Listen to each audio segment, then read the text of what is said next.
கர்த்தருடைய பரிசுத்த நாம ஸ்தோத்திரம்.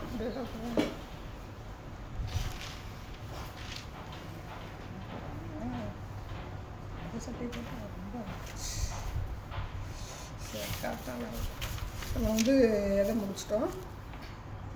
இப்போ 10 திசை யூதா அது வந்து முடிச்சிட்டோம். அதில் வந்து அதை பார்க்க வேண்டிய விஷயம் வேறு இல்லை.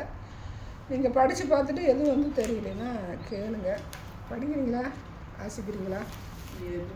அது பைபிள் ஸ்டடிக்கு வாசிச்சிங்கன்னா தான் அதில் என்ன இருக்குது, எது இருக்குது, எது நமக்கு விளங்கலை அப்படின்னா அதை நம்ம இப்போ நம்ம இசைக்கில் முடிச்சுட்டு அடுத்தது போயிட்டோம்னா அதை நம்ம திரும்ப நீங்கள் வாசிக்க மாட்டீங்க. இப்போ பைபிள் ஸ்டடி எடுக்கும்போது எந்த அதிகாரம் வாசித்தாலும் அந்த அதிகாரத்தை மட்டுமே என்ன செய்யணும், வாசிக்கணும். வாசிச்சிங்க அதே அதில் வந்து உங்களுக்கு ஏதாவது இருக்குது, அது விட்டு போச்சு, இல்லை நான் எனக்கு தெரிஞ்சது அதனால சரி அப்படின்னு நான் கடந்து போயிருப்பேன்.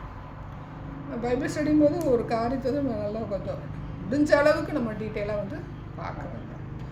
அப்படிங்கும்போது எடுத்து அந்த என்ன ஒரு ஒரு அதிகாரத்தில் 2 வசனம் எடுக்கிறேன், இல்லைன்னா ஒரு தலைப்பு வச்சு சொல்லிடுங்க, அந்த தலைப்பில் இந்த வசனங்களை நம்ம வந்து பார்க்குறோம் அப்படின்னு சொல்கிறோம். ஒரு இப்போ ஒவ்வொரு நேரங்களில் வந்து பார்த்திங்கன்னா ஒவ்வொரு வசனத்துக்கும் ஆண்டவர் என்ன செய்வார்னா இடைப்படுகிறது ஆனால் இருக்கிறது. அடுத்து வந்து பார்த்திங்கன்னா இப்போ இது கிட்டத்தட்ட வந்து தீர்தான் ஏகப்பட்ட ஒரு பகுதியாக போச்சு. இது ஒரு 3 வாரம் பார்த்துருப்போமா? சரி, அடுத்து வந்து பார்த்திங்கன்னா இஸ்ரவேலின் பர்வதங்களுக்கு எதிரான ஒரு தீர்க்க தரிசனம். இஸ்ரவேலின் பர்வதங்களுக்கு எதிரான ஒரு தீர்க்க தரிசனம். எசேக்கியேல் தான் 6வது அதிகாரங்க, 6வது அதிகாரம் 6வது அதிகாரம். எசேக்கியேல் 6வது அதிகாரம் எடுங்கன்னு சொன்னேன். 6வது அதிகாரத்தில் எது வரைக்கும் நம்ம வந்து பார்க்க போகிறோம் அப்படின்னு பார்க்கும்போது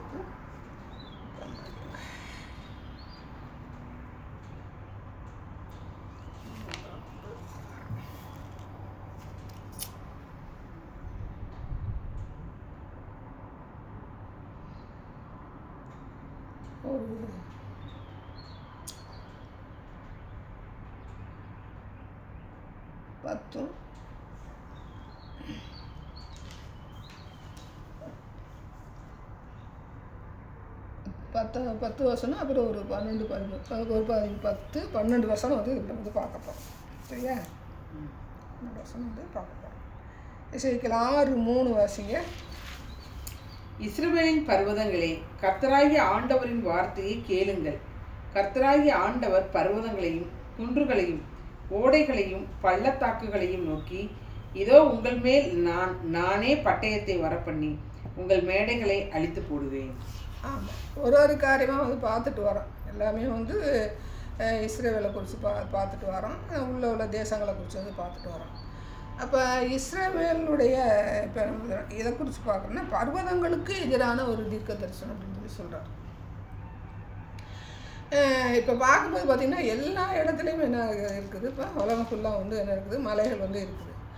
அப்போ இஸ்ரவேல் மலைகளுக்கு மட்டும் தீர்க்க தரிசனம் சொல்கிறாரா அப்படின்னு பார்க்கும்போது நமக்கு வந்து புதிய ஏற்பாடில் வந்து என்ன பார்ப்போம்னா, மலைகளே குன்றுகளே எங்கள் மேல் விழுங்கள் அப்படின்னு ஒரு வசனம் வருமா?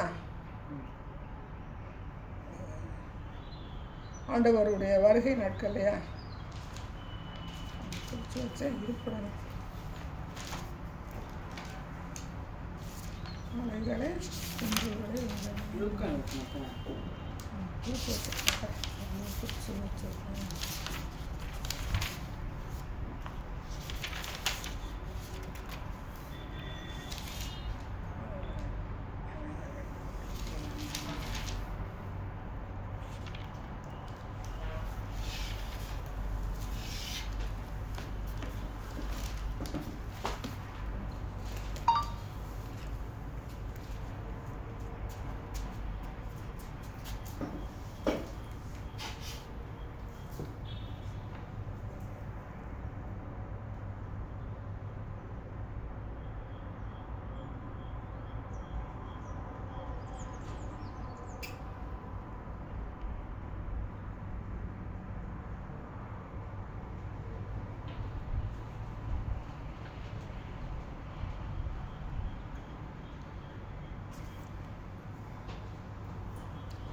ஆமாம்,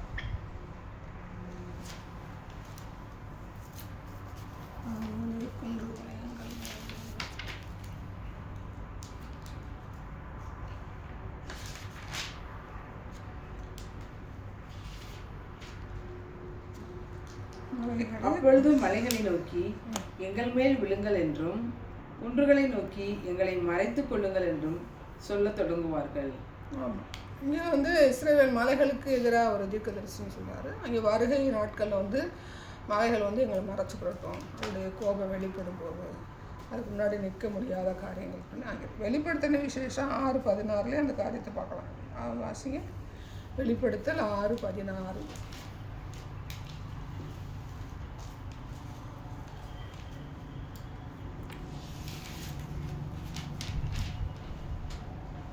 பர்வதங்களையும் கண்மலைகளையும் நோக்கி நீங்கள் எங்கள் மேல் விழுந்து சிங்காசனத்தின் மேல் வீற்றிருக்கிறவருடைய முகத்துக்கும் ஆட்டுக்குட்டியானவருடைய கோபத்துக்கும் எங்களை மறைத்துக் கொள்ளுங்கள். ஆமாம், இது வந்து வெளிப்படுத்தின விசேஷம் பார்க்கும்போது நம்ம படிக்கும்போது இந்த காரியங்களை குறித்து நம்ம வந்து பார்ப்போம். இது போகும்போது அது ஒரு தனி சப்ஜெக்டாக போயிட்டே இருக்கும்.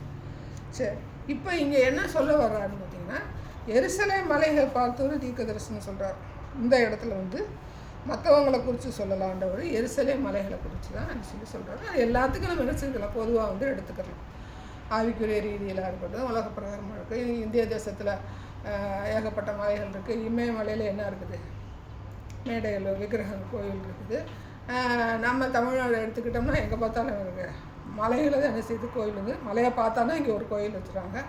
திருவிழா ஒரு அடிக்கு ஒரு கோயில் வைக்கிறேன். அதே நேரத்தில் மலைகள் என்ன செய்கிறாங்க, ஒரு மலை தவறாமல் ஒரு மலை விடுறது கிடையாது. ஒரு மலை கிடச்சிச்சின்னா அங்கே என்ன செஞ்சுறாங்க, கோயிலை கட்டி வச்சுறாங்க. தர்காவும் 1-2 இருக்குது, மற்றபடி பார்த்தாலும் எங்கே பார்த்தாலும் என்ன இருக்குது, ஆமாம், கோயில் தான் மெயினாக இருக்குது. அப்போ பொதுவாகவே எல்லாமே வச்சுக்கலாம். இந்த இடத்துல வந்து இஸ்ரவேல் மலைகளை குறித்து ஆண்டவர் தீர்க்கதரிசனம் சொல்கிறார் அப்படின்னா, அங்கே என்ன நடந்துச்சு, மலைகளில் விக்கிரக கோயில் அந்த தேசத்துக்குள்ளே என்ன வந்துச்சு, விக்கிரக மேடைகள், பலிபீடங்கள் என்ன விக்கிரகங்களை குறித்து அதான உள்ள காரியம் வரும்போது ஆண்டவர் அப்போவே என்ன செய்கிறாரு, ராஜாக்களை எழுப்பி என்ன செய்கிறாரு, அந்த ஏற்படுத்தின ராஜாக்களை என்ன செய்கிறாரு, வெட்டி சாய்க்கக்கூடிய காரியம் நடக்குது. அடுத்தது பார்த்தோன்னா அழிக்கக்கூடிய காரியமும் நடக்குது. இதில் நம்ம பார்க்கலாம் அப்படின்னு பார்க்கும்போது நமக்கு வந்து யாத்ராகமத்தில் வந்து இவனுக்கு என்ன பண்ணுவாங்க, அந்த கண்ணுக்குட்டியை வந்து செய்வாங்க. இந்த கண்ணுக்குட்டியை என்ன செய்கிறாங்க, அந்த மிருகத்தின் ஆவி அதை நம்ம மனசில் பதிய வைக்கலாம். வஞ்சிக்குது பார்த்தீங்களா, நமக்கு எப்போ மிருகத்தின் ஆவி, மிருகம் வந்து செயல்படுன்னு சொன்னால் பேசாத மிருகம் பேசிச்சு அப்படின்னு பேசும்போது, இப்போ சொல்கிற மாதிரி ChatGPT வந்து மிருகம்தான் வந்து பேசணும் கிடையாது, ரைட்டா. மிருக குணம் உள்ள அதே நேரத்தில் வந்து பார்த்திங்கன்னா அந்த நுணுக்கம் நிறைந்த ஒரு தலைவனத்தை மிருகமாக என்ன செய்யும் பிசாசு வந்து அந்த 3 பேர், வலு சர்ப்பம், இன்னொன்று கள்ள தீர்க்கதரிசி, மிருகம். வலு சர்ப்பம் தான் டாப்பில் இருக்கும். அது உள்ள அதிகாரத்தை வந்து இவங்களுக்கு பிரிச்சுட்டு 3 பேருமே என்ன செய்வாங்க, இந்த உலகத்தை வந்து நிர்வாகம் பண்ணுவாங்க. அப்படி பண்ணும்போது மிருக குணமுள்ள இந்த தன்மையுள்ள ஒரு மனுஷன் தான் என்ன பண்ணுவாங்கன்னா இந்த உலகத்தை அந்தி கிறிஸ்துவில் ஒரு பார்ட் வந்து ஆளுகை செய்யும். அதனால் நம்ம வந்து ஆளுகை செய்து ChatGPT ஆளுகை செய்து அப்படின்போது நம்ம கர்த்தர் ஞானம் கொடுத்துருக்குறாரு. அதை நம்ம தெளிவுபடுத்த ஞானம் கொடுத்துருக்காரு. நிறையா பார்க்குறோம். அது சவுதி அரேபியாவில் வந்து கம்ப்யூட்டர் வந்து நடமாடு ரோபோவை பார்க்குறோம். அப்போ இதுதான் வந்து ஆளுகை செய்யும். என்ன தான் வந்து இன்புட்டு கொடுத்தாலும் அவுட்புட் கொடுத்தாலும் அவன் அது பண்ணாலும் மனுஷனுக்கு ஈடாகாது. ஆனால் மிருகத்தின் ஆவி வந்து அதில் வந்து என்ன செய்யும், அது ப்ரோக்ராம் பண்ணி வைக்கும்போது அதை செய்து பேசக்கூடிய காரியம் தான். அது நன்மைக்கு ஏதுவான காரியம். இப்போ நமக்கு வந்து எதை எடுத்தாலுமே ப்ரோக்ராம் பண்ணி தான் கொடுக்குறோம். அன்றைக்கி நம்ம கூகுள்னு வச்சுக்கோங்க, கூகுள் நிறுவனம் ப்ரோக்ராம் பண்ணலாம், அது கூகுள் செயல்படுமா, படாது. அது மாதிரி இப்போ ஒரு செல்லு தயாரிக்கிறேன் அப்படின்னா அந்த செல்லு தயாரிக்கும் போது அதுக்குள்ளே என்ன செய்கிறாங்க, அடுத்த கம்பெனிகளை கூப்பிட்டு வச்சு அவங்க ப்ரோக்ராம் பண்ணிங்க நம்ம கையில் கொடுக்குறேன். ஒரு நெட்டு வருதுன்னா அதுக்கு ஒரு ப்ரோக்ராம் பண்ணுறேன், செல்லுக்கு ஒருத்தர் ப்ரோக்ராம் பண்ணாங்க. இது மனுஷனுக்கு கர்த்தருடைய காரியங்கள் தான். ஆனால் நம்ம வந்து புரிஞ்சுக்கிறோம். அப்போ இது வேண்டாம், அது வேண்டாம். நமக்கு ஆண்டவர் சொல்கிறாரு, அறிவு ஞானத்தை சொல்கிறார். அவரை அறிகிற அறிவிலே நம்ம வளர்ந்தோம்னா இப்படிப்பட்ட காரியங்கள் நம்ம தெளிவுள்ளவர்களாக, யார் என்ன சொன்னாலும் வேதத்தை அவங்கக்கிட்ட போய் நம்ம வாதாட வேண்டியது கிடையாது. இது அப்படி நீ இப்படி செய்கிற அப்படி செய்கிற வாதாட வேண்டியது கிடையாது. நம்மளோட சத்தியம் கேட்க வர்றாங்கன்னா நம்ம சொல்லலாம், சத்தியத்துன்னு சொல்ல அவன் தெரியாதவன் சொன்னால் பன்றிகளுக்கு முன் முத்துக்களை போடாதிருங்கள் அப்படின்ற அதை நம்ம வந்து பார்த்துக்கணும். யார் நம்மகிட்ட கேட்குறதுக்கு அக்செப்ட் பண்ணுறாங்க அப்படின்னு என்ன செய்யணும், அந்த காரியங்கள் வந்து சொல்லணும். சில இடங்கள் வந்து தேவனுடைய காரியங்களுக்கு வாக்குவாதங்கள் வந்து வரும். அப்போ நம்ம விவாதம் எழுப்பும்னு அந்த இடத்தை விட்டு விலகு அப்படின்னு சொல்லி வந்து வேதத்தில் இருக்குது. அதுக்காக அவன் ஒரு கொஸ்டின் கேட்குறேன், அந்த கொஸ்டினுக்கு நம்ம தெளிவுபடுத்தாமல் அந்த இடத்துல வரக்கூடாது. தேவனுக்கு அடுத்த காரியங்களை வந்து பேசும்போது தெளிவுபடுத்தாமல் நம்ம சிவிட வரக்கூடாது. ஆனால் திரும்ப திரும்ப அதே பேசி அவனுக்கு அவ்வளோதான் அறிவு இருக்கும், அவன்கிட்ட போய் நம்ம பேச வேண்டிய அவசியம் இல்லை. என்னதான் அவன் வந்து படித்தவனா ஞானியாக இருந்தால் அவன் கேட்குற கேள்விகள் என்ன செய்ய முட்டாள்தனமாக தான் இருக்கும். என்ன கேட்பேன், எல்லா நதியும் கடலான போய் சேருது, கேட்கக்கூடிய கேள்வின்னு இருக்குது. எல்லா நதியும் படைச்சி கடலில் தானே போய் சேருது, நீங்கள் அந்த நதி வழியாக வாங்க, நாங்கள் இந்த நதி வழியாக வர்றோம். இது சில வார்த்தைகள் நினச்சா பிடிச்சிக்கிடுவாங்க. நான் பிடிச்ச மசலுக்கு 3 கால் அப்படிங்கிறத பிடிச்சிக்கிறாங்க. கத்தர் வந்து கண்ணை திறந்து ஆட்டோமேட்டிக்காக என்ன செய்ய போகிறேன், வரப்போகிறேன். நம்மளும் அப்படி தான் வந்தேன். ஆனால் நம்ம ஆளும் அப்படி ஆர்கியூ பண்ண மாதிரி தெரியல. ஆர்கியூ பண்ணுறதுக்கு ஒரு கூட்டம் இருந்திருக்கு, அவ்வளோதான். சரி, அப்போ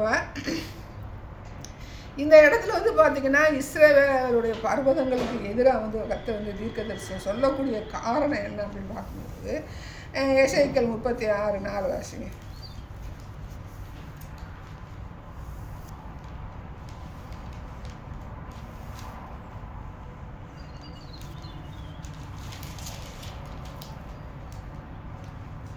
இஸ்ரவேல் மலைகளே, நீங்கள் கர்த்தராகிய ஆண்டவருடைய வார்த்தையை கேளுங்கள்.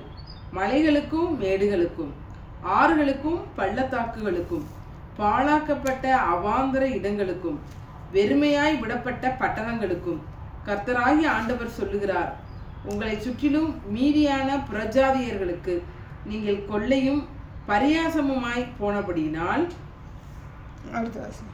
கர்த்தராகிய ஆண்டவர் சொல்லுகிறார், என் தேசத்தை கொள்ளையிடப்பட்ட வெளியாகும்படிக்கு அதை முழு இருதயத்தின் சந்தோஷத்தோடும் கர்வமான மனதோடும் தங்களுக்கு சுதந்திரமாக நியமித்து கொண்ட புறஜாதிகளில் மீதியானவர்களுக்கு விரோதமாகவும் ஏதோம் அனைத்துக்கும் விரோதமாகவும் என் அக்கினியான எரிச்சலினால் பேசினேன் என்று நிச்சயமாய் சொல்லுகிறேன். லேவியராகமம் 26:38.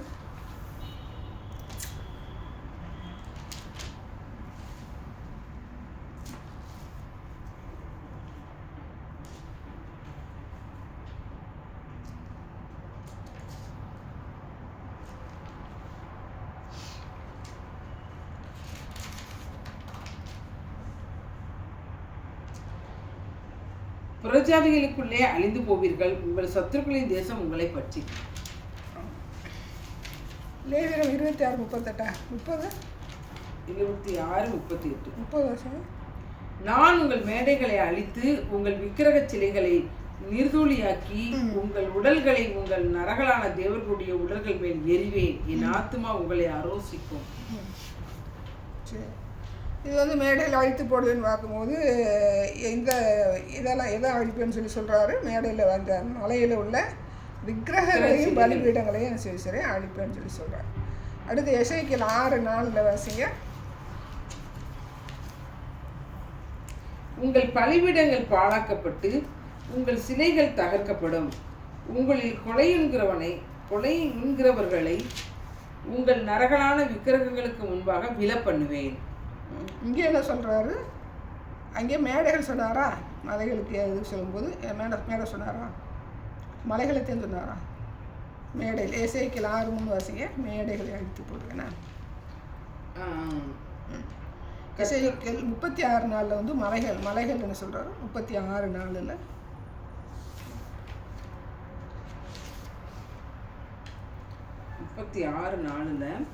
இஸ்ரவேல் மலைகளே, நீங்கள் கர்த்தராகிய ஆண்டவருடைய வார்த்தைக்கு மலைகளுக்கும் மேடுகளுக்கும் ஆறுகளுக்கும் பள்ளத்தாக்குகளுக்கும் பாழாக்கப்பட்ட அவாந்தர இடங்களுக்கும் வெறுமையாய் விடப்பட்ட பட்டணங்களுக்கும். இது வந்து 36:4.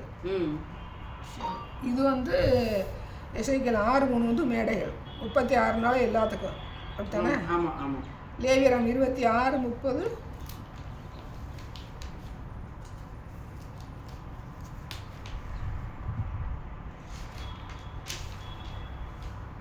நான் உங்கள் மேடைகளை அழித்து உங்கள் விக்கிரக சிலைகளை நெருதுளியாக்கி உங்கள் உடல்களை உங்கள் நரகலான தேவர்களுடைய உடல்கள் மேல் எறிவேன்.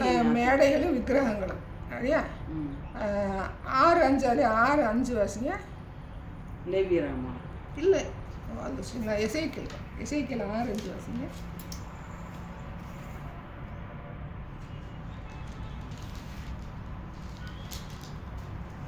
நான் இஸ்ரவேல் புத்திரருடைய பிரேதங்களை அவர்களுடைய நரகலான விக்கிரகங்களின் முன்னே கிடக்க பண்ணி உங்கள் படிப்பிடங்களை சுற்றிலும் உங்கள் எலும்புகளை சிதற பண்ணுவேன். இதில் வந்து 6:5 பிரேதங்கள் எலும்புகள். 6:6 உங்கள் பலிபீடங்கள் நிர்மூலமும் பாலும் ஆகும்படிக்கும் உங்கள் நரகலான விக்கிரகங்கள் தகர்க்கப்பட்டு ஓய்ந்து உங்கள் சிலைகள் வெட்டுண்டு உங்கள் கிரியைகள் குலைந்து போகும்படிக்கும் உங்களுடைய சகல வாசஸ்தலங்களிலும் உள்ள பட்டணங்கள் நிர்மூலமும் உங்கள் மேடைகள் பாலும் ஆகும்.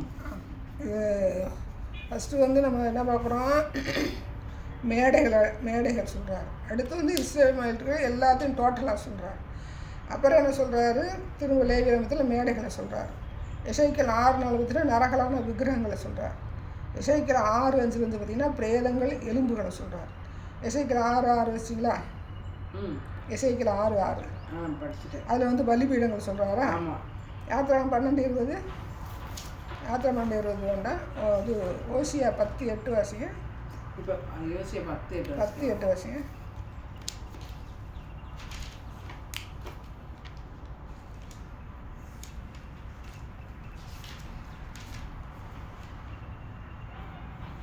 இஸ்ரவேலுடைய பாவமாகிய ஆபேனின் மேடைகள் அழிக்கப்படும், முச்செடிகளும் முட்பூண்டுகளும் அவர்கள் பலிபீடங்கள் மேல் முளைக்கும். பர்வதங்களை பார்த்து எங்களை மூடுங்கள் என்றும் குன்றுகளை பார்த்து எங்கள் மேல் விழுங்கள் என்றும் சொல்லுவார்கள். 10 யார் மேடை? இஸ்ரவேலுடைய பாவமாய் ஆபேனின் மேடைகள் ஆபேன் ஆபேன் ஆபேன் ஆபேன் ஆபேன் ஆபேனின் ஆபேல் இல்லை 10:8 ஆபேன் மேடையா? 10:8 ஆபேன் மேடை. நல்லா வசிங்க.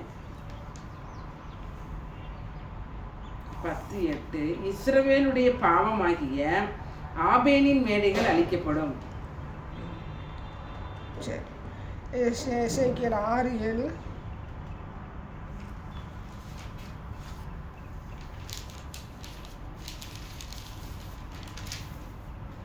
கொலை செய்யப்பட்டவர்கள் உங்கள் நடுவில் விடுவார்கள், அப்பொழுது நான் கர்த்தர் என்று அறிந்து கொள்வீர்கள். இங்கே வந்து கொலை செய்ய இப்போ ஃபஸ்ட்டு என்ன சொல்கிறாரு, மேடை அழிப்பேன்றாரு, இஸ்ரவேல் மலையில் எல்லாத்தையும் அழிப்பேன்றாரு, நரகலான விக்கிரகங்களை அழிப்பேன்றாரு, பிரேதங்கள் எலும்புகளை குறித்து சொல்கிறாரு, பலிபீடங்களை குறித்து சொல்கிறாரு, ஆபேனின் மேடையை குறித்து சொல்கிறாரு. இங்கெல்லாம் கொலை செய்யப்பட்டு நிரப்பறக்கூடிய காரியங்களை வந்து சொல்கிறார். எசேக்கியேல் 6:13 அவர்கள் தங்கள் நரகலான சகல விக்கிரகங்களுக்கும் மதுர வாசனையான தூபத்தை காட்டின ஸ்தலங்களாகிய உயர்ந்த சகல மேடுகளிலும் பர்வதங்களுடைய சகல சிகரங்களிலும் பச்சையான சகல விருட்சங்களின் கீழும் தலைந்திருக்கிற சகல கர்வாலி மரங்களின் கீழும் அவர்களுடைய நரகலான விக்கிரகங்களின் நடுவிலும் அவர்களுடைய பலிபிடங்களை சுற்றிலும் அவர்களில் கொலையுண்டவர்கள் கிடக்கும்போது நான் கர்த்தர் என்று அறிந்து கொள்வேன். அதில் வந்து பார்த்தீங்கன்னா என்னன்னா டோட்டலாக சப்சாடாக என்ன செய்கிறாரு, அழிக்கிறார். இப்போ எப்படி நம்ம வந்து எகிப்தை கடந்து வரும்போது சில வலு சர்ப்பங்களை உடைக்கிறதுக்காக வேணும் செஞ்சார், செங்கடல் வழியாக வந்தோம் அப்படின்னு சொல்லி கற்று கொடுத்தாரு. இத்தனை நாட்கள் நம்ம வந்து பார்த்துருக்கோம், கேட்டிருக்கோம். செங்கடல் வழியாக வரும்போது எல்லாம் வந்து தெரியாமல் திகைச்சு போயிருந்தாங்க. இந்த பக்கம் காடு இருந்துச்சு, இந்த பக்கம் காடு இருந்துச்சு, இதுதான் பாதை மட்டும் தான் இருந்துச்சு அப்படின்னு சொல்லி நம்ம பார்த்தா, அது இன்னும் நம்ம வந்து கர்த்தருக்குள்ளே நம்ம வந்து ஆய்வு செய்யும்போது கர்த்தர் வேறு காரியங்கள் வந்து வெளிப்படுத்துகிறது என்ன இருக்கிறாரு. அப்போ செங்கடலை கடந்து வரும்போது செங்கடலில் இருக்கிற வருஷத்தின் தலைகளை உடைக்கிறதுக்காக என்ன செய்கிறார் கர்த்தர் வந்து அந்த காரியங்களை செய்கிற தேவனாக இருக்கிறார். அதே மாதிரி எகிப்தில் பார்த்தோம் 10 வாதைகள் வந்து அங்கே இருக்கிற பிசாசுடைய காரியங்களை அழிக்கிறதற்கு சில இந்த காரியங்களை நடப்பிக்கிற தேவன். எப்போவுமே ஒரு காரியத்தை வந்து நடத்துகிறார் அப்படின்னு பார்க்கும்போது அது தீட்டுப்படும்போது என்ன செய்கிறாரு, அதை அழிக்கிற தீட்டு பிசாசுடைய கிரியை தீட்டுப்படும்போது அதை அழிக்கிற தேவன், அக்கிரியை கொண்டு அழிக்கிற தேவன் பார்த்தோம். அப்போ இஸ்ரவேல் மலைகளை குறித்து வந்து பார்க்கும்போது என்னெல்லாம் சொல்கிறாரு பார்த்தீங்கன்னா, என்ன செய்கிறாரு, மேடைகள் அழிக்கிறாரு, நரகலான விக்கிரகங்கள் அழிக்கிறாரு, பிரேதங்கள் எலும்புகள் என்ன செய்கிறாரு, அந்த காரியங்கள் ஒன்றா நம்ம பார்ப்போம். பலிபீடங்களை என்ன செய்கிறாரு, அழிக்கிறாரு, கொலை செய்யப்பட்ட டோட்டலாக என்ன செய்கிறாரு, நிரப்புகிறது. அப்போ இந்த காரியங்கள்லாம் சொல்லிட்டு தான் கடைசியில் என்ன சொல்கிறாரு, இதெல்லாம் தீர்க்க தரிசனம் சொன்னது நம்ம இப்போ தான் படிக்கிறோம். ஆண்டவர் வந்து சிறையிருப்பு நேபுகாத்நேச்சார் வந்து அவன் அழிக்க வர்றதுக்கு முன்னாடி சொன்னால் தீர்க்க தரிசனம் நான் பண்ணுவேன், பண்ணிட்டு என்ன செய்வேன், கொள்ளை நோய் பஞ்சம் பட்டயம் முற்றுகைலாம் வரும். எசேக்கியேல் 6:12 வாசிங்க. தூரத்தில் இருக்கிறவன் கொள்ளை நோயால் சாவான், சமீபத்தில் இருக்கிறவன் பட்டயத்தால் விழுவான், மீதியாய் இருந்து முற்றுகை போடப்பட்டவன் பஞ்சத்தால் சாவான். ஆமா, இந்த காரியங்களுக்கு பிறகுதான் என்ன சொல்றாரு, நேபுகாத்நேச்சர் வர முன்னாடி கொள்ளை நோய் சொல்றாரு, பட்டயத்தை சொல்றாரு, முற்றுகை ஒண்ணு கூட சில கர்த்தர் வந்து சொல்லாம எதுவுமே செய்யலை. அதை தான் நம்ம இன்றைக்கி இந்த உலகத்தில் நம்ம வந்து பார்க்குறோம். அமெரிக்கா வந்து பாரசீக வளைகுடாவில் வந்து ஒரு கப்பலை வந்து நிறுத்தி வச்சுருக்கு ஈரானுக்கு விரோதமாக. அப்படிங்கும்போது அவங்ககிட்ட படைபலம் இருக்குது, அதனால வந்து அவன் வந்து என்ன செஞ்சுருக்கிறான், ஈரானுக்கு முன்னாடி நிறுத்தி வச்சுருக்கிறேன் அப்படின்னு சொல்லி நம்ம இந்த உலக பிரகாரமான பார்வையில் நம்ம என்ன சொல்லிட்டு பார்க்க போகிறோம். ஈரானுடைய பாவம் இல்லை, அதை சுற்றி இருக்கிறவருடைய பாவம். இப்போ நமக்கு வந்து கேள்விப்பட்டது யார் உண்மையான நியூஸ் தகவல் போட மாட்டேன்றா. அப்போ சீனாவும் ஈரானும் கைகோர்த்து குரூட் ஆயில் என்ன செஞ்சானா கம்மி விலைக்கு தான் விற்றுருக்கேன், வாங்கியிருக்காங்க. அப்போ இவன் டோட்டலாக வந்து சீனாக்காரன் வாங்கி நிறையா வந்து இவனுக்கு ஆயுத சப்ளை வச்சுருக்கேன் பண்ணியிருக்காங்க. ட்ரோன்ன்றானுங்க, அப்புறம் எபிசில்ஸா என்னமோ சொல்கிறாங்க, மிசில்ஸ் அப்படின்னு சொல்லி சொல்கிறாங்க. அதுக்குள்ளே அவனுக்கு போகலை. அப்போ இதெல்லாம் நிறையா தயாரிச்சு வச்சிருக்கு. ஆனால் அமெரிக்கா அளவுக்கு ஈரான் சில இராணுவ பலம் இல்லை. இராணுவ பலம் இல்லை. அப்போ இராணுவ பலம் உள்ள ஒரு நாடு வந்து ஈரானை வந்து எப்படி வந்து சண்டை போடலாம்? அவன் பாட்டுக்கு தானே இருக்கிறேன், இவன் எதுக்கு ட்ரம்ப் வந்து இப்படிலாம் பண்ணணும் அப்படின்னு சொல்லி கேள்வியெல்லாம் செஞ்சேன், நீங்கள் கூட கேட்டீங்க. அப்போ இதை வந்து உலக பிரகாரமான மூளை. இப்போ நான் வேதத்தின் அடிப்படையில் வரும்போது அந்த நியாய தீர்ப்பின் நாள் வந்து என்ன செய்யுது, அந்த பிசாசினுடைய ஆக்கிரமிப்பு ஆகும்போது அதற்கு விரோதமாக காரியங்களை நடப்பிக்கிற தேவன் யாரை கொண்டாகலாம். இப்போ ட்ரம்ப் நல்லவனா கெட்டவனா ஆண்டவர் பார்க்க போகிறது, நேபுகாத்நேச்சர் நல்லவன் கெட்டவன் பார்த்தாரா, இன்றைக்கி ஒருத்தர் ஆளுகை செய்கிறார், மோடி நல்லவன் கெட்டவன் ஆண்டவர் பார்க்குறாரா, ஸ்டாலின் நல்லவன் கெட்டவன் ஆயிரம் பார்க்குறாரா. அவர் வந்து இந்த ஆளுகையில் இருக்கும்போது அவரை கொண்டு ஒருத்தரையும் கொண்டு என்ன செய்யணுமோ அதை செய்கிறாரு, செய்கிற தேவன். நம்ம படித்த ஒரே கான்ஸ்டன்டைன் வந்து வரும்போது என்ன செஞ்சாங்க, கிறிஸ்தவ தேசம் அப்படின்னு சொல்லி அறிவித்து கிறிஸ்தவ நாடாக வந்து தேசமாக மாற்றி ஒரு 2-3 ஜென்ரேஷனோட பசங்க கூட என்ன செஞ்சாங்கன்னா கிறிஸ்தவ தேசம் மாற்றி என்ன செஞ்சுருக்காங்க, அந்த நாட்கள் வந்து ஆளுகை செய்திருக்காங்க. அப்போ ஆண்டவர் வந்து கிபி 1ஆம் நூற்றாண்டில் வந்து ஆண்டவர் சிலுவையில் மறிக்கப்பட்ட பின்பு எல்லாருமே சிரச்சேதான் கஷ்டத்தின் மத்தியில் தான் ஆதி திருச்சபை வந்து கடந்து வந்து அதில் நமக்கு 0 எதுவுமே நமக்கு இல்லை. இப்போ நமக்கு ஒரு நார்மலாக வந்து ஒரு குடும்பத்தில் ஒரு பிள்ளை இருக்க நம்ம கஷ்டப்பட்டோம்னா ஒரு பிள்ளையை நம்ம படிக்க வச்சு நல்லபடியாக வச்சிடும், அந்த ஜென்ரேஷன் கடந்து வந்துடும். அது சாப்பாடுக்கு என்ன கஷ்டப்படுறது எனக்கு தெரியாது. அப்படிப்பட்ட நிலைமையில இப்போ நம்ம இருக்கிறனால ஒரு அனலும் இல்லாமல் குளிரும் இல்லாமல் அந்தி கிறிஸ்துவின் ஆவி அடுத்து என்ன இருக்குது, போதகம் வந்து சரியான ஒரு துருவுபதேசம் கலந்த ஒரு போதகம், நல்ல தேவனுடைய மனுஷனை காண முடியாது, பார்க்க முடியாது. நீங்கள் வந்து யூடியூப்பை எடுத்துக்கிட்டீங்கன்னா திட்டுறாங்க. அதாவது தேவனுடைய வார்த்தையை கொடுக்கும்போது ஜனங்கள் வந்து கேட்குறாங்கன்னா தனிப்பட்ட விதத்தில் அவங்கள்ட்ட என்ன செய்யலாம், ஒருத்தர் வந்து தவறு பண்ணினாங்க அப்படின்னா அவங்கள கூப்பிட்டு வச்சு அவங்க கேட்குறவங்களா இருந்தால் என்ன செய்யணும், தனிப்பட்ட விதத்தில் என்ன செய்யணும், அவங்களுக்கு வந்து சொல்லுது சபை நாகரிகம் இருந்துக்கிட்டு நீ அப்படி செய்கிற இப்படி செய்கிற அப்படின்னு சொல்லும்போது இது வந்து அழகல்ல. தேவனுடைய சன்னிதானத்திலிருந்து தேவனுடைய பிள்ளைகள் வந்து வந்திருக்காங்க அப்படிங்கும்போது அவன் ரட்சிக்கப்பட்டவனா ரட்சிக்கப்படாதவனா அப்படிங்கிறது வேறு, கடிந்து கொள்ளுதல் வேறு, தாக்குறது வேறு, ஒரு ஊழியக்காரனை தாக்குறது வேறு, ஒரு விசுவாசியை தாக்கக்கூடாது, எந்த விதத்துலையும் தாக்கக்கூடாது. கடிந்து கொள்ளுகிறது எப்படி கடிந்து கொள்ளணும் அப்படின்னா பாவத்தை குறித்து கடிந்து கொள்ளணும், மனம் திரும்புகிற காரியங்கள் குறித்து கடிந்து கொள்ளணும். என்ன சொல்கிறாங்க, நீ என்ன சிற லேட்டாக வர என்னெல்லாமா பேசுகிறாங்க, நீ செத்துப்போ, நீ எதுக்கு இருக்கிற சாவு விழுகட்டும், இதெல்லாம் தேவனுடைய சன்னிதானத்திலேருந்து நம்ம வந்து பேசுகிறோம். நாம் எப்படிப்பட்டவங்க, நான் அவங்களை நியாயம் தீர்க்கல, கர்த்தர் நியாயம் தீர்ப்பா, நம்ம கற்றுக்கிற வேண்டிய விஷயம். அப்போ நீ ஒரு சாவு விழுகட்டும், நீ செத்துப்போ, நீ எதுக்கு இருக்கிற அப்படின்னு கேட்குறதுக்கு வந்து ஒரு மேடை வச்சு என்ன செய்யக்கூடாது. ஆமாம், இந்த தேவனுடைய வார்த்தைகளை அறிவிக்கணும். அறிவிச்சுட்டு ஆண்டவர் கிரியை செய்வார். தேவனுடைய சன்னிதானத்தை கர்த்தர் வந்து இந்த காரியங்களை தான் பேசணும்னு சொல்லி கர்த்தர் கற்றுக் கொடுப்பாரு. இந்த வார்த்தைகள் தான் தாறுமாறாக வருதுன்னா நான் யார், அந்த கிறிஸ்தியன் ஆளுநர் வந்து ஆட்கொண்டுபட்டிருக்கேன். என்ன நான் நிதானிக்கணும், நான் வந்து நிதானிக்கணும், நான் எப்படிப்பட்ட நிலையிலிருந்து நான் வந்தேன், ரைட்டா. நான் இன்னைக்கு ஆராதனைக்கு நான் ஒழுங்காக வந்தேன்னா எத்தனை காலங்கள் நான் வந்து ஒழுங்காக வரல. அது தனிப்பட்ட விதத்தில் சொல்லணும். நீ ஆதாரணைக்கு இப்படிலாம் இருக்குன்னு ஆண்டவர் முன்னாடி வந்துட்டாருப்பா, நீ முன்னாடி ஜனிச்சு அந்த அந்த அந்த அந்த காலத்துக்கு நீ வரணும். அதன் பாதிப்பு அவன் அனுபவிச்சுக்கிறேன். இப்போ உங்களுக்கு என்ன தான் சொன்னாலும் நீ சரிங்க அந்த டைமுக்கு வர முடியலை. அப்போ நான் சொல்ல தான் முடியும், நோவாமல் இருக்க முடியும், சொல்ல தான் முடியும். ஆனால் அதனுடைய பாதிப்பு உங்களுடைய வாழ்க்கையில் அனுபவிக்கிற சத்தியத்தை நான் சொல்லிடுறேன். இதுதான் கடிந்து கொள்ளுதல். இதை விட்டுட்டு நீ இப்படி வா, அப்படி வர, இப்படி வர, இப்படியாக்குன்னு பேசுகிறதுக்கு ஒரு தேவன் வந்து சன்னிதானத்தை பயன்படுத்த விரும்புகிற தேவன் அல்ல. எப்போல்லாம் அவர் வந்து பேசுகிறாரு, சதுசேயர் பரிசேயர் இவங்களை வந்து கேள்வி கேட்கும்போது விரியன் பாம்பு குட்டிகளே அப்படின்னு சொல்லி அவங்களுக்கு வகை காட்டினவர் யார் அப்படிங்கிறாரு. உங்களுக்கு நான் என்னை நியாயாதிபதியாக வச்சது யார் அப்படின்னு சொல்லி கேட்பாரு. ஆனால் எந்த ஒரு மனுஷனையும் தனி மனிதனை வந்து தாக்கக்கூடிய ஒரு வார்த்தைகளை வந்து வேதத்தில் வந்து பார்க்கணும். இதில் வந்து நம்ம கவனமாக இருக்கணும். அவங்க செய்கிறாங்க, அது அவங்களுக்கும் தேவனுக்குரியது. ஆனால் அது நம்ம பாடமாக நம்ம என்ன செய்யணும், எடுத்துக்கொள்ளணும், பாடமாக எடுத்துக்கொள்ளணும். அடுத்து வந்து ஆசீர்வாதம் போது ஆசீர்வாதம் ஆட்டோமேட்டிக்காக வரும். என்ன ஆசீர்வாதம் வேணும் மனுஷனுக்கு வந்து இந்த உலகத்தில்? வசனமே என்ன சொல்லுது, உலகம் முழுவதையுமே ஆதாயப்படுத்தினால் உன் ஜீவனை நீ நஷ்டப்படுத்தினால் உனக்கு லாபம் என்ன?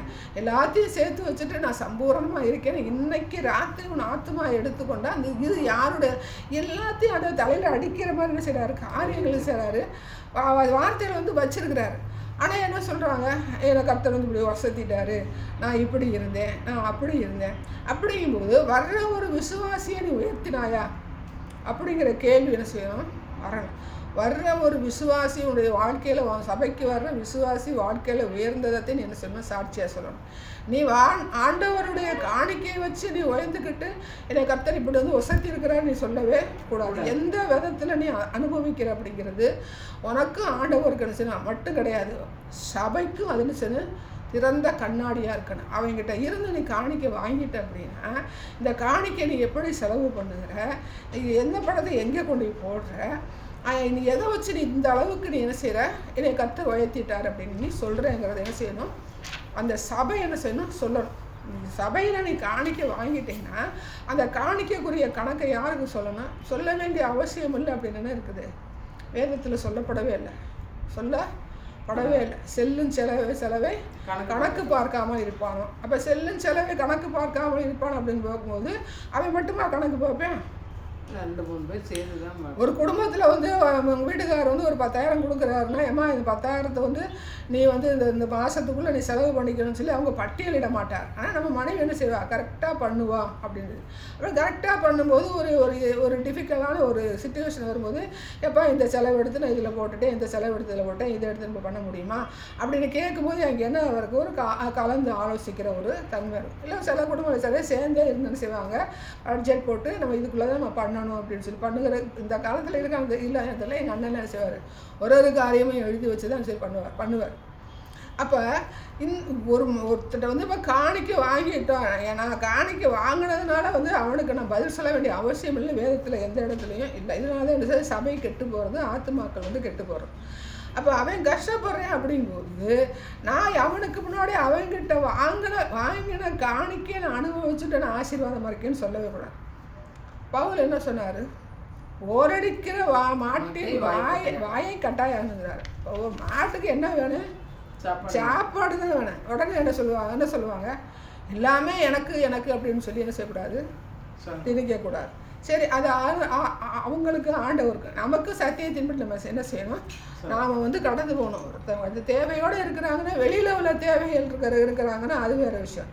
என்னோட சபையில் தேவை உள்ள ஆத்துமாக்கள் இருக்கிறாங்க, அவங்ககிட்ட இருந்து நான் ₹1 வாங்குறேன் அப்படின்னா அவனை நீ முன்னேற்றிட்டு நீ என்ன செய்யணும், அதை அனுபவிக்கணும். ஆமாம், அனுபவிக்கணும். ஒரு ஆலோசந்தரமாக ஒரு பாஸ்டர் இருந்தார், எங்கள் சபையில் உள்ளவங்க வந்து நல்லபடியாக வந்த பிறகு நான் கார் வாங்குவேன் அப்படின்னு. எல்லோரும் வந்து ஏதாவது ஒரு 2 வீலரை ஒரு 4 வீலர் வாட்டி ஒரு 2 வீலராக எல்லோரும் வாங்கி, யாரும் நடந்து வராத ஒரு காலங்களில் நான் செய்வேன், கார் வாங்குவேன் அப்படின்னு சொல்லி. சில நேரங்களில் வழிநடத்தல ஆண்டவர் நம்முடைய அப்படி பயணிக்க வச்சுருப்பார். ஆனால் சபை என்று வரும்போது நீ 4-10 ஆத்துமாக்களை கூப்பிட்டு வச்சு நீ வந்து என்ன செய்கிற, போதிக்கும் போது ஒரு சபையில் வந்து இல்லாத ஒருத்தவங்க நல்ல நிலைமைக்கு வர்ற வரைக்கும் இனி அப்படிப்பட்ட காரியங்களை வந்து அனுபவிக்க கூடாது.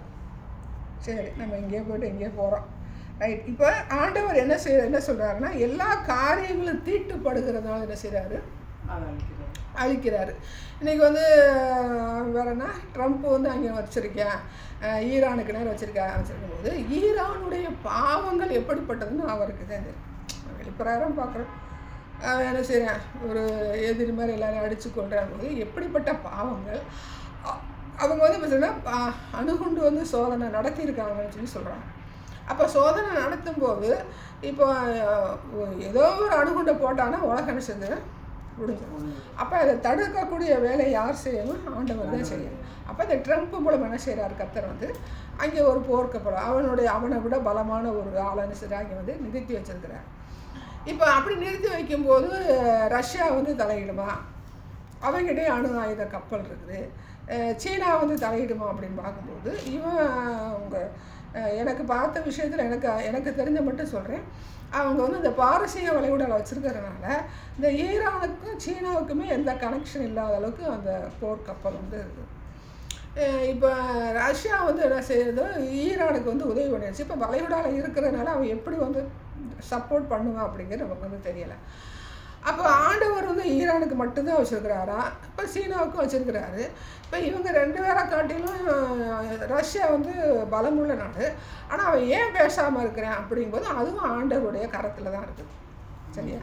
இப்போ அணுகுண்டை போட்டான்னா என்ன செய்யுது, உலகம் வந்து சுத்தமாக வந்து அழிஞ்சிடும். ஆனால் ஆண்டவர் வந்து இப்போ நம்முடைய வேதத்தின்படி பார்த்திங்கன்னா ஆண்டவர் வந்து டோட்டலாக எப்போ அழிக்கிறார் அப்படின்னு அது மாதிரி எல்லா காரியங்களும் முடிஞ்ச பிறகு தான் புதிய வானம் புதிய பூமின்னு சொல்லி சொல்கிறார். அப்போ இவனுக்கு அழிக்கிறதுக்கு என்ன கிடையாது, அதிகாரம் கிடையாது. அப்போ இந்த பிசாசு என்ன செய்யுது, அணுகுண்டு சோதனையை வந்து ஏற்படுத்துகிறதுக்கு என்ன செய்யுது, ஈரானை வந்து பயன்படுத்துது.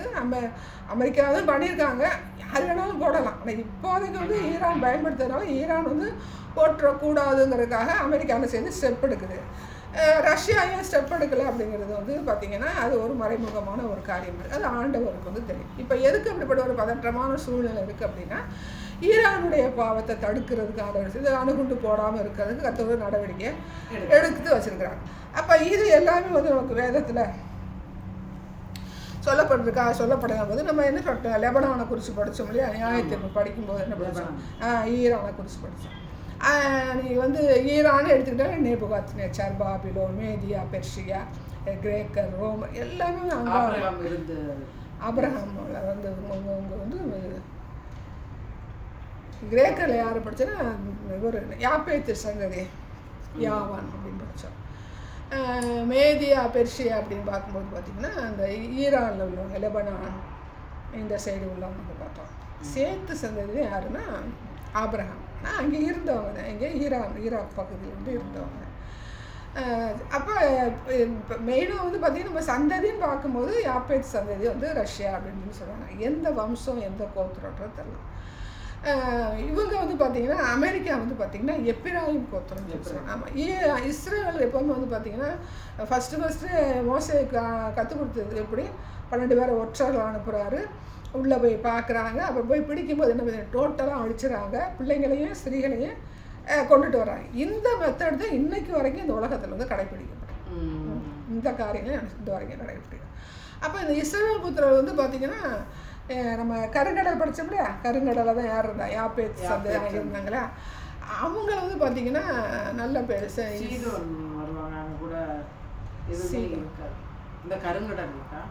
கருங்கடல். இப்போ சீதோனில் யாப்பேத் சந்தையை குறிக்கும் போது கருங்கடலை வந்து ஒருத்தர் வந்து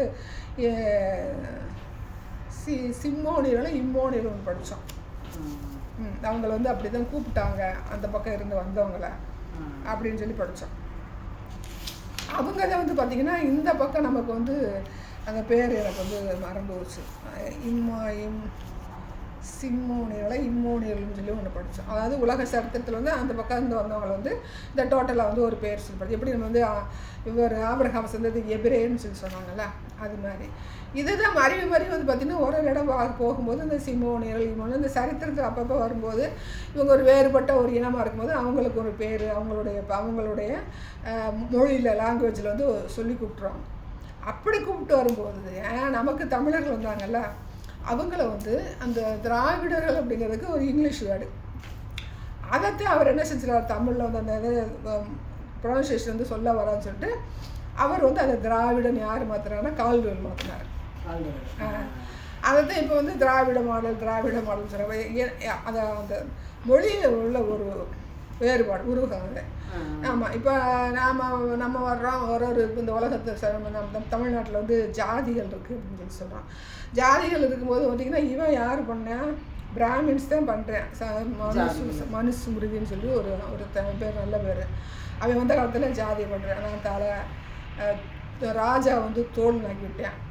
அடுத்து நெஞ்சு பகுதி, தொடப்பகுதி, கால் பகுதி, பாதம் தான் வந்து பார்த்திங்கன்னா இப்போ நமக்கு சுகாதார பணியாளர் இருக்காங்கல்ல, அவங்கள்தான் பாதம் நாக்கி விட்டேன். அப்போ ஒவ்வொருத்தரும் வந்து தொழில் பண்ணுறதுக்காக பண்ணுறாங்க. அப்படி பண்ணும்போது பார்த்திங்கன்னா அவங்களுக்கு ஒரு பேர் வச்சுறாங்க. இப்போ நமக்கு வந்து அதை சொல்லும்போது அவங்களுக்கு வந்து மனசுக்கு வேதனை இருக்குது. அதான் சொல்லுங்கள், ஒவ்வொரு தொழில் சம்பந்தம் அடிப்படையில் வந்து பார்த்திங்கன்னா பேர்கள் வந்து அப்படி வந்து உருவாகுது. இப்போ விவசாயம் பார்க்குறாங்க, வணிகர் பார்த்தாங்க, அவங்க வந்து கம்மாளர், குயவர், அப்படிங்கும்போது மண்பானை செஞ்சாங்க. பாத்திரம் செய்கிறவங்களுக்கு ஒரு பேர் வந்துச்சு. அப்புறம் குயவன்ற பொதுவாக சொல்லுவாங்க, அவங்களுக்கு ஒரு பேர் இருக்குது, ஏதோ ஒரு பேர், அதெல்லாம் நம்ம சொல்ல வேண்டியதில்லை. அப்புறம் ஒரு ஜாதிக்கு வந்து எப்படி அடிப்படை ஜாதி வந்துச்சுன்னா அவங்களுடைய தொழிலை வச்சு தான் வந்து அடிப்படையாக வந்து வந்துச்சு. ஆனால் அது கடைசியில் என்ன செஞ்சுன்னா ஜாதி பெற மாதிரி போய் ஒருத்தர் கீழ் ஜாதி வந்து உண்டு பண்ணது வந்து மனுஸ்மிருதி. இதை வந்து கிறிஸ்தவம் வந்து மாற்றணுன்ற மேக்ஸிமம் மாறி இருக்குது.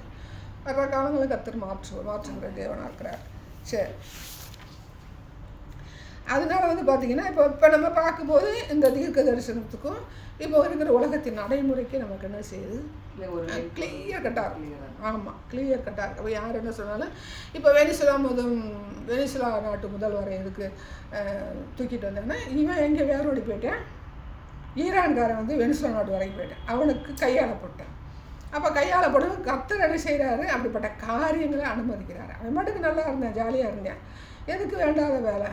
இப்போ போய் என்ன செய்கிறான், 4 சவத்துக்குள்ளே அவனை ஒரு சின்ன கட்டில் மாதிரி உட்கார வச்சுருக்காங்க. 4 சவத்துக்குள்ளே பெரிய பிரைட்டாக லைட் எரியுது. அது எத்தனை வாட்ஸ்னே தெரியல. இப்போ நமக்கு ஒரு மேடை வச்சாங்கன்னா 1000 வாட்ஸ் வரை நம்மளால் கண்ணு பூசும்.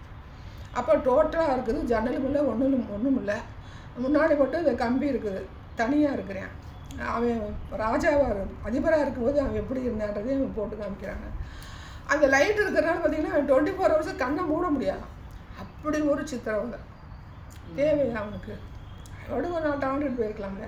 அப்போ அந்த பிசாசுக்கு வந்து அவன் வந்து செவி கொடுக்கும்போது அதுக்கு ஒரு பகடக்காயம் ஆகும்போது ட்ரம்ப் ரொம்ப யோக்கியமாக சொல்லக்கூடாது.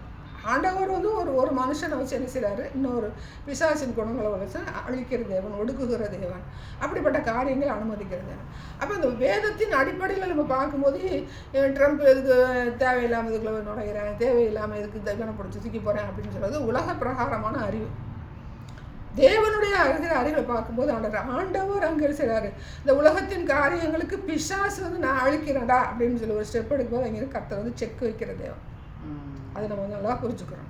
யாரை கொண்டாலும் செக், எப்படி பாபிலோன் இப்போ நம்ம பார்த்தோம் இல்லையா, மேடைகளை அழிக்கிறாரு, நரகலான விக்கிரகங்கள் அழிக்கிறாரு, பிரேதங்களை எலும்புகளை குமிக்கிறாரு, அப்புறம் பலிபீடங்களை அழிக்கிறாரு, கொலை செய்யப்பட்டு நிரப்புறாரு.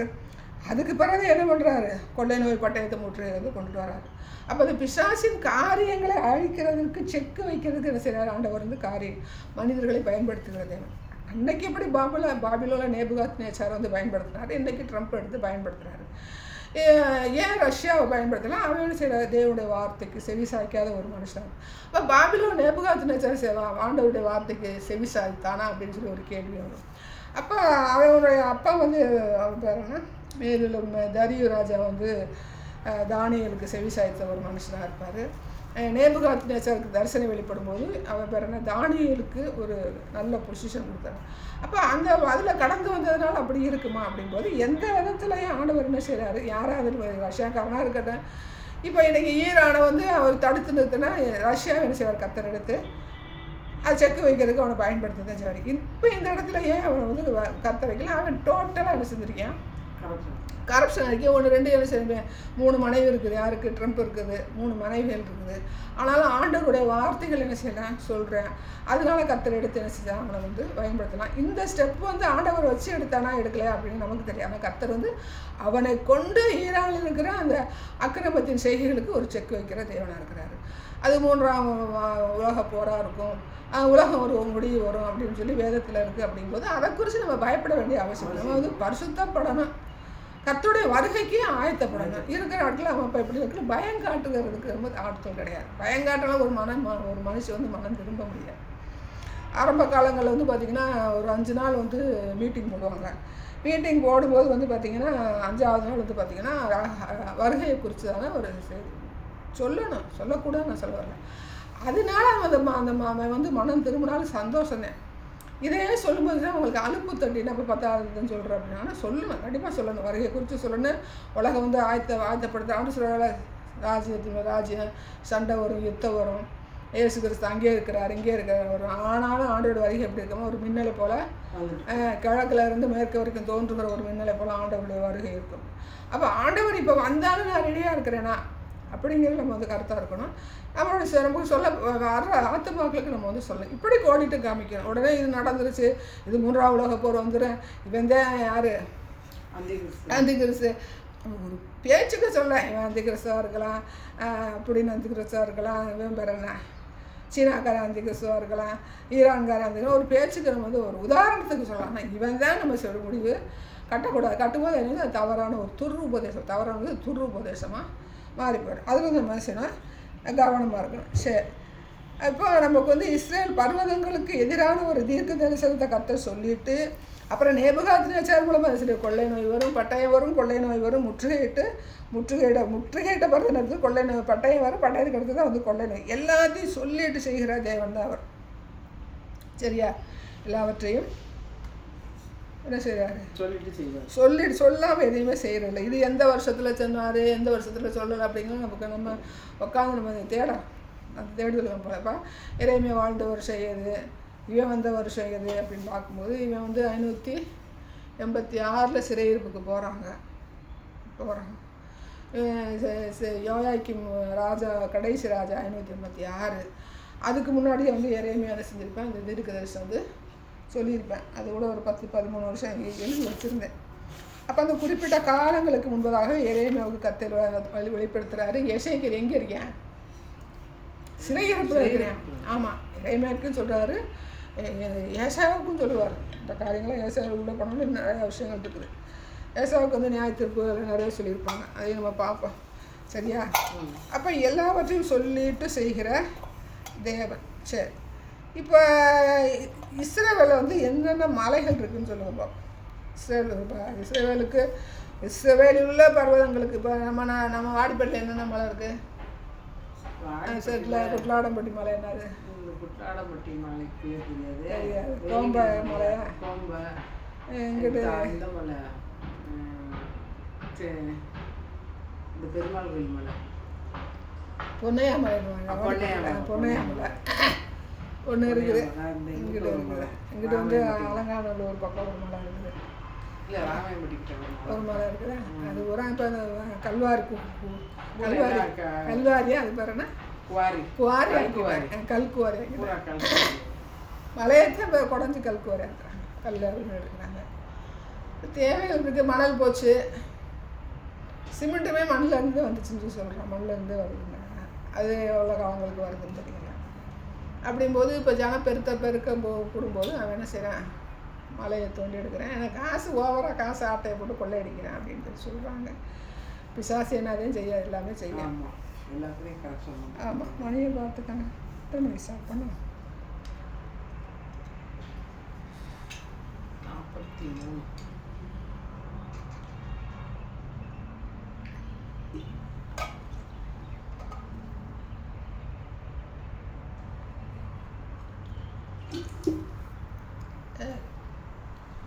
நமக்கு வந்து இது வடக்கையா?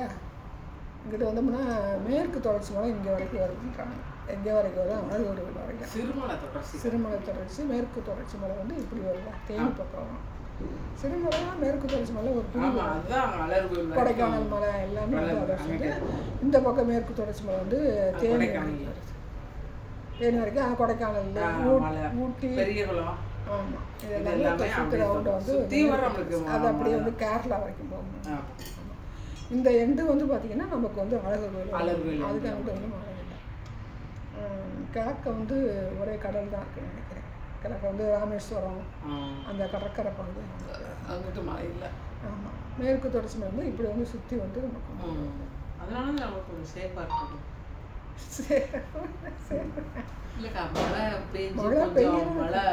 விவசாயத்துல மலை மறைவு பிரதேசம் ராமநாட்டில் அப்படி இல்லை. இங்கிட்ட மழை இல்லைல்ல, மேகம் வந்து மலையில மோதி வரும்போது பார்த்தீங்கன்னா அந்த மழை பெய்யும்.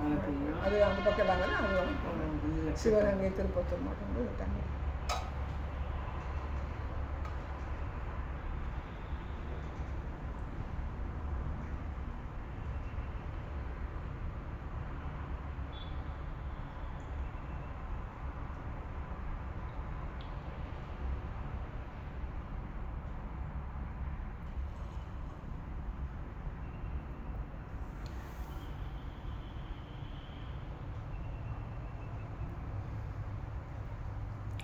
தென் திசை யூதாவுக்கு பார்க்கும்போது தீக்கொளுத்துவேன்னு சொல்லி சொன்னார்.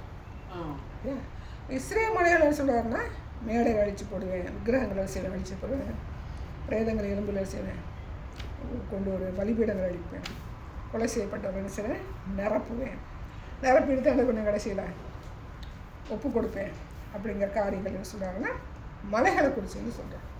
மலைகளுக்குள்ள ஊர்களுக்குள்ளே பள்ளத்தாக்கு எல்லாத்துலேயும் வந்து இந்த பிசாசனுடைய சிலைகள் வந்து ஆக்கிரமிப்பட்டிருக்கு இல்லையா, அதனால என்ன செய்யறாங்க, டோட்டலாக வந்து அழிக்கிற தேவனாக இருக்கிறார்.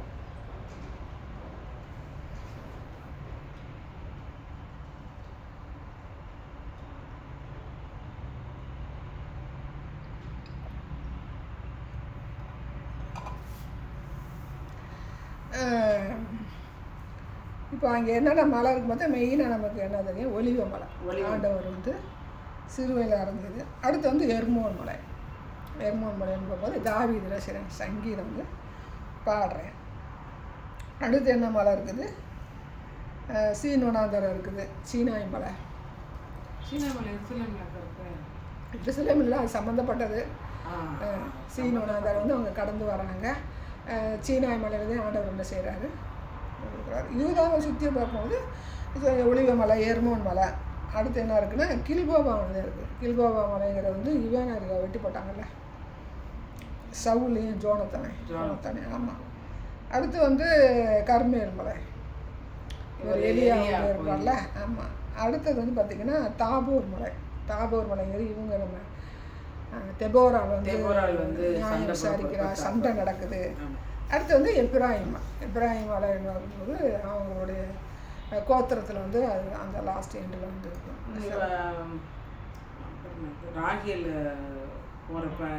அது வந்து அது எப்பிராத்தா, பெத்லஹேமுக்கு பேர் எப்பிராயிம் மலை. அப்படிங்கும்போது அண்ணாள் வீட்டுக்காரங்க குடியிருந்தாங்கல்ல, எப்பிராயிம் மலை. அண்ணாளுடைய வீட்டுக்காரங்க அவருடைய அந்த கோத்திரம் பிரிக்கிற இடையில வரும். ஓர் அப்படிங்கிற மலை வந்து ஏதம் குடியிருக்கிறனால அது அவங்களுக்கு போயிடும். இப்போ நீங்கள் சொன்ன மாதிரி சீனாய் வனந்தரம் வந்து சவுதி பக்கம் வந்துடும், செங்கடல் பக்கம் வந்துடும். அப்போ இந்த மலைகள் அடுத்து வந்து பார்த்திங்கன்னா யூதா அவங்க 2 பேரும் போகும்போது ஏபால் மலையிலையும் கெர்சின்லையும் அவங்கள வந்து சாபம் சொல்லுவாங்க, இன்னொன்று வந்து ஆசீர்வாதம் சொல்லுவாங்க. 2 வச்சு ஏறினு சொல்லுங்கன்னு சொல்லுவாங்க. ஏபால் கெர்சி மலை அப்படி ஒன்று இருக்குது. மோரியா மலை வந்து வந்து ஒரு பள்ளத்தாக்கில் நின்று பார்த்து அவங்க அது பிஸ்கா கொடுமுடி, பிஸ்கா அது வந்து மோவாபுக்கு போயிடும், மோவாப்புடைய அந்த பேர். சரி, அப்போ இப்படிப்பட்ட மலைகளை குறித்து தான் இந்த காரியங்கள் வந்து சொல்கிறார். சரி, இந்த யூதாவை வந்து இஸ்ரேல் யூதாவை எடுத்துக்கும் போது சவுல் இருக்கும்போது அந்த விக்கிரக காரியங்கள் நம்ம வந்து படித்தோம். என்ன சொன்னாங்க, சூனியக்காரியாக வருவார். அவங்க வந்து சூனியக்காரன்னா நல்ல பேர் அவள் வந்து சாம்பல் எழுப்பாளர் பேர் வந்து சூனியக்காரன் வராது, நல்ல பேர் மாயவித்தக்காரியா, பைபிளில் ஒரு மாயவித்தக்காரன். குறி சொல்லுகிறவங்க, அதுக்கு நல்ல அஞ்சனம் அஞ்சனம் பார்க்குற ஸ்திரீகள் என்ன செய்யலைன்னா அழிக்கிற மாதிரி பார்க்குறேன். விக்கிரகங்கள் வந்து இருந்துச்சா அதை அழிச்சானா அப்படிங்கிறது வந்து நமக்கு ஃபஸ்ட்டு ராஜா வரும்போது. இப்போ இவங்க வந்து அவங்க பேர் என்ன, நம்ம இஸ்ரவேலர் வந்து எங்கே இருக்கிறாங்கன்னா ஆபிரகாம் வந்து ஸ்டார்ட் பண்ணி பார்ப்போம். நோவாவை கூட பார்த்தா நோவா வந்து விக்கிரகம் பண்ணானா அப்படிங்கிறது தெரியல. அடுத்து வந்து பார்த்திங்கன்னா ஆபிரகாம் வந்து விக்கிரக வழக்கத்துலேருந்து வந்து அதுக்கு வந்து பலிபீடம் கட்டி தான் அவன் பார்க்குறேன். ஈசாக்கும் பலிபீடம் தான் கட்டுறேன். யாக்கோபு அடிச்சுனா ஒரு கல்லை கட்டி எண்ணெய் ஊற்றுறேன். அவன் பலிபீடம் கட்டினானான்றது எனக்கு தெரில. அப்புறம் பெயர்சபால் அடிச்சுறாங்கன்னா ஒரு தோப்பை உண்டாக்கி தொழுது கொண்டார்கள் அப்படின்னு சொல்லி வரும். அப்போ யோசேப்பு எகிப்துக்கு போய் அவனை குறித்து நமக்கு வந்து எதுவுமே இருக்காது. இந்த 12 கோத்திரம் எடுத்தாலுமே இந்த பலிபீட காரியங்கள் நமக்கு ஆதியாகமத்தில் வந்து எங்கேயும் வந்து நமக்கு வந்த மாதிரி இருக்காது. இவங்க எகிப்துக்கு வந்த பிறகு வந்து பார்த்திங்கன்னா அங்கே வந்து அவங்க வந்து விக்கிரகங்களை தொழுது கொண்டாங்களா அப்படிங்கிறது சரித்திரம் சொல்லப்பட்டிருக்காங்க. ஆனால் இவங்க இங்கே வந்துடுறாங்கல்ல, சீனாய் மலைக்கிட்ட வரும்போது என்ன செய்கிறாங்கன்னா ஆட்டுக்குட்டியை கண்ணுக்குட்டியை வந்து செய்து கொண்டு அப்போ அவங்க அதுலேருந்து தீட்டுப்பட்டாங்க. எப்போ வந்து எகிப்துக்கு வந்த பிறகு அவங்க வந்து விக்கிரகங்களை வந்து விக்கிரக வணக்கம் உள்ளவங்கள மாறிப்போம். அதுக்கு பிறகு அடிச்சு நோரிக்கை அரைச்சி குடித்த பிறகு இந்த காரியங்கள் வந்து அவங்ககிட்ட இருக்காங்க. அடுத்து வந்து மோசே வந்து வழி நடத்தும் போது சரி, அப்புறம் யோசுவா வந்து வழி நடத்தும் போது சரி, இந்த விக்கிரக காரியங்கள் வந்து ஒழிக்க சொல்லி அந்த மாதிரி காரியங்கள் நடந்துகிட்டே இருக்கும். யோசுவா கூட வந்த ஒரு சந்ததி வந்து அந்த சந்ததி முடிஞ்சு போகிற வரைக்கும் அவங்க வந்து கரப்ஷன் இல்லாமல் தான் இருக்கிறாங்க. அதுக்கு பிறகு தான் என்ன செய்யறாங்கன்னா விக்கிரக வழிபாட்டுக்காக மாறும்போது நியாயாதிபதியின் காலத்தில் கற்றுருந்து இந்த நியாயாதிபதிகளின் காலத்தில் இருந்து சாமுவேல் வராங்கன்னா சாமுவேல் வரும்போது இவங்க வந்து விக்கிரக வழிபாட்டில் இருந்தாங்களா இல்லையா அப்படிங்கிற நமக்கு வந்து சொல்லப்படுங்க. அப்போ சாமுவேல் இருக்கும்போது சில கரெக்டாக வந்து இருக்கிறாங்க. சவுலுக்கு தாவீது காலங்கள் நமக்கு இல்லை. சாலமோன் வந்து ஃபஸ்ட்டு என்ன செய்கிறேன், அவன் கல்யாணம் பண்ணிட்டு என்ன செய்கிறேன், அங்கே இருக்கிற தெய்வத்தை கொண்டு வந்து அங்கே வைக்கிறேன். அவன் வந்து ஒலிவ மலைக்கு கீழே தான் வந்து அவனுடைய மறுமனையாட்டிகளுக்கெல்லாம் வந்து கோயில் வந்து கட்டி வச்சான்னு சொல்லி வேலை வந்துச்சுவாங்க. அதை கூட அவன் எப்போ வந்து வைக்கிறேன் பார்க்கும்போது சாலமோன்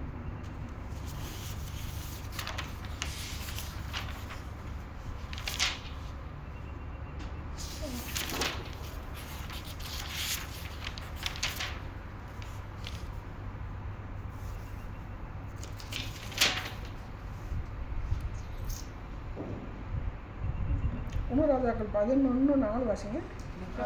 1 ராஜாக்கள் 11:4 இந்த மனைவிக்காக கட்டுறது 11:4 வாசிங்க. 11 1 to 8 வரைக்கும் கூட வாசிங்க.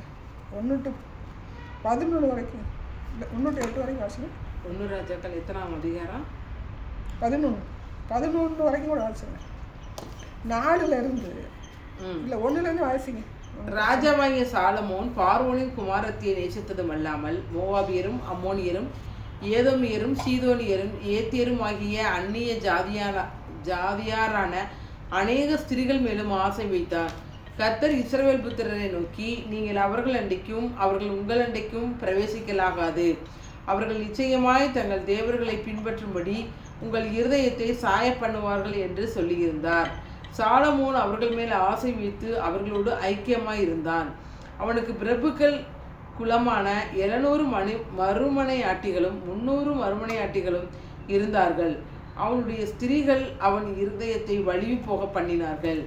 சாலமோன் வயது சென்ற போது அவனுடைய மனைவிகள் அவன் இருதயத்தை அந்நிய தேவர்களை பின்பற்றும்படி சாய பண்ணினார்கள். அதனால் அவனுடைய இருதயம் அவன் தகப்பனாகிய தாவீதின் இருதயத்தை போல் தன் தேவனாகிய கர்த்தரோடைய உத்தமமாய் இருக்கவில்லை.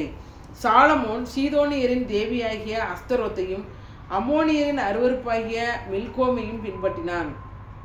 சாலமோன் தன் தகப்பனாகிய தாவீதை போல் கர்த்தரை பூரணமாய் பின்பற்றாமல் கர்த்தரின் பார்வைக்கு பொல்லாப்பானதை செய்தான். அப்பொழுது சாலமோன் எருசலேமுக்கு எதிரான மலையிலே மோவாபியரின் அருவருப்பாகிய காமோசுக்கும் அம்மோன் புத்திரரின் அருவருப்பாகிய மோலோவுக்கும் மேடையை கட்டினான். இப்படியே தங்கள் தேவர்களுக்கு தூபங்காட்டி பலியிடுகிற அந்நிய ஜாதியாரான தன் ஸ்திரீகள் எல்லாருக்காகவும் செய்தான். ஆகையால் இஸ்ரவேலின் தேவனாகிய கர்த்தர் சாலமோனுக்கு 2 விசை தரிசனமாகி அந்நிய தேவர்களை பின்பற்ற வேண்டாம் என்று கட்டளையிட்டிருந்தும் அவன் கர்த்தரை விட்டு தன் இருதயத்தை திருப்பி அவர் கற்பித்ததை கை கொள்ளாமல் போனதினால் கர்த்தர் அவன் மேல் கோபமானார்.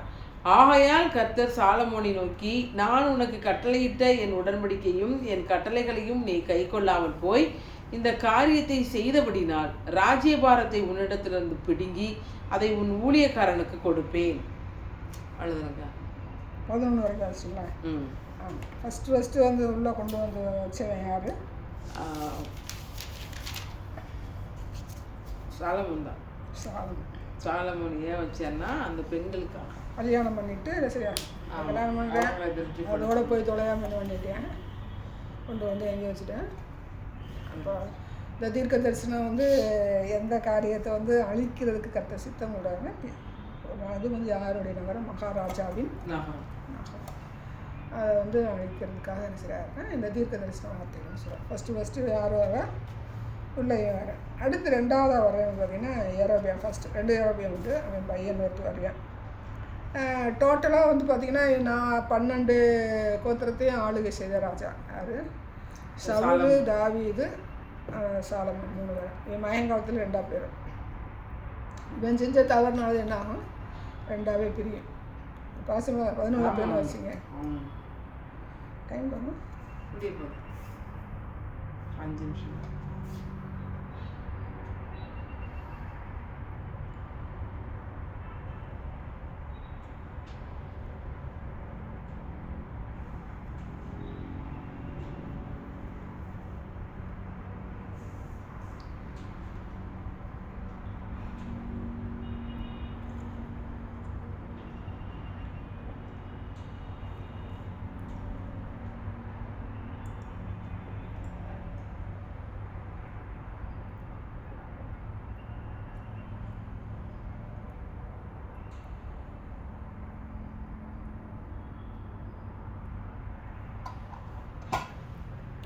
இதுதான் ஃபஸ்ட்டு கரப்ஷனோட ஃபஸ்ட்டு. அதாவது கர்த்தர் ஓரளவுக்கு போட்டு எனக்கெல்லாம் பட் இந்த காலத்தில் அவன் பேர் என்ன நியாயாதிபதி காலத்தில் ரொம்ப பண்ணியிருப்பானுங்க.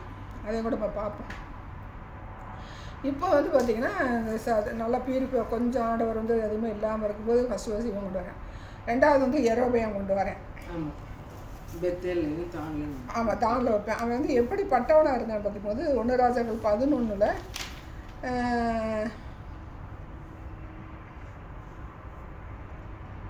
26 40 வரைக்கும் கூட வாசிச்சேன். சிரேதா ஊரில் உள்ள எப்பிராயிம் மனுஷனாகிய நேபாத்தின் குமாரன் யெரொபெயாம் என்னும் சாலமோனின் ஊழியக்காரனும் ராஜாவுக்கு விரோதமாய் கையெடுத்தான். அவனுடைய தாய் செருகால் என்னும் பேருள்ள ஒரு விதவை.